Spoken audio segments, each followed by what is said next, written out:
Maka ketika kita membaca Al-Quran, karena Al-Quran itu kalamullah, otomatis cahaya sifanya itu.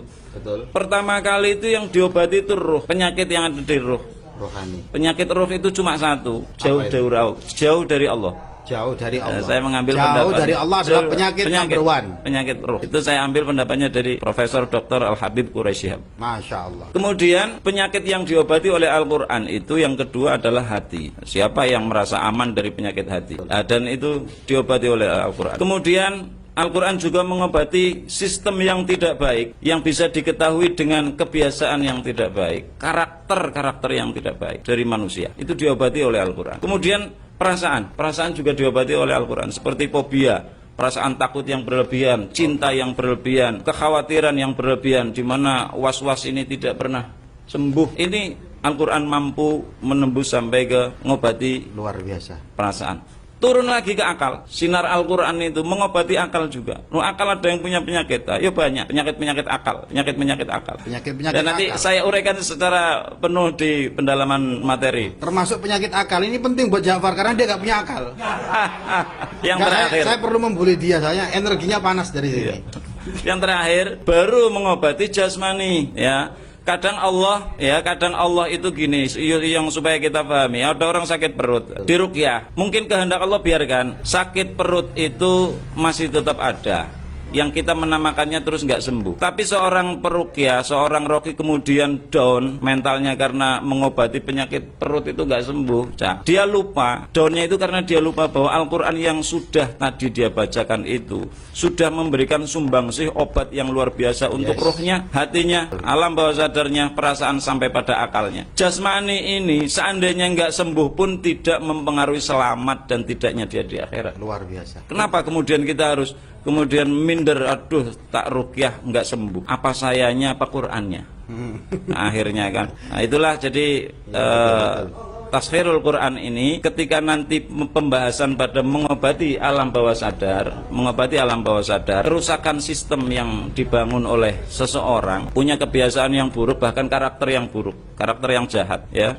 Nah itu Al-Quran dengan metode taskhir itu nanti juga bagaimana peruntukan dan cara pemakaiannya untuk mengobati kerusakan penyakit yang ada di level perasaan dan alam bawah sadar. Ini sangat amat menarik sekali, very jiddan ya. Very jiddan. Soalnya begini, kalau saya boleh memilah-milah, dan saya sering ngomong-ngomong, penyakit itu ada banyak. Ini bicara secara umum, kalau kita bukan ranahnya seorang tukang suwo, kalau orang sakit itu biasanya ke dokter, ya kan? Kalau mungkin sakitnya psikologis, pernah ditinggal pacar, kemudian dia error dan sebagainya, mungkin dia bisa pergi ke arah hipnosis, ke psikiater dan sebagainya, ranahnya itu ya. Tapi kalau Al-Quran ini yang dikaji oleh Kiai Nur Hadi itu macam-macam. Ada penyakit namanya penyakit ruhani, wilayah ruhani, ruhaninya bermasalah. Ada yang akalnya bermasalah, ada yang hatinya dia munafik dan sebagainya, bisa diobati Al-Quran. Bahkan yang paling rendah adalah penyakit fisik, begitu ya.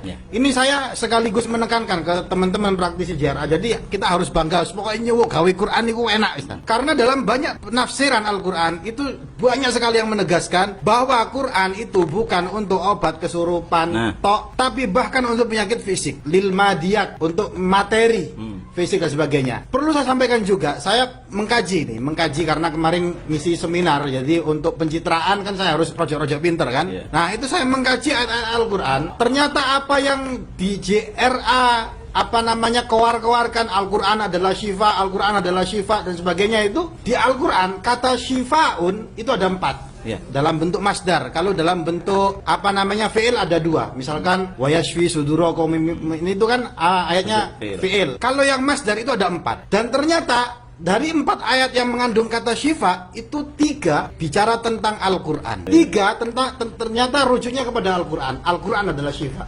1 ternyata adalah madu. Nah kalau seumpama etok-etok kayak mufasir ya, etok-etok loh ya. Jadi ternyata yang paling utama dan pertama memang Al-Quran. Untuk semua penyakit. Untuk semua penyakit. Ini Al-Quran bos, yang mengatakan Al-Quran adalah syifa 3. Jadi obat itu, kalau saya boleh tadi atau mufasir tadi itu, obat itu dosisnya 75% Al-Quran, 25% bisa madu, bisa jahe, bisa obat, bisa panadol dan lain sebagainya. Kecuali obat untuk Buya Asy'ari. Obatnya itu? nikah lagi. Nah, gitu.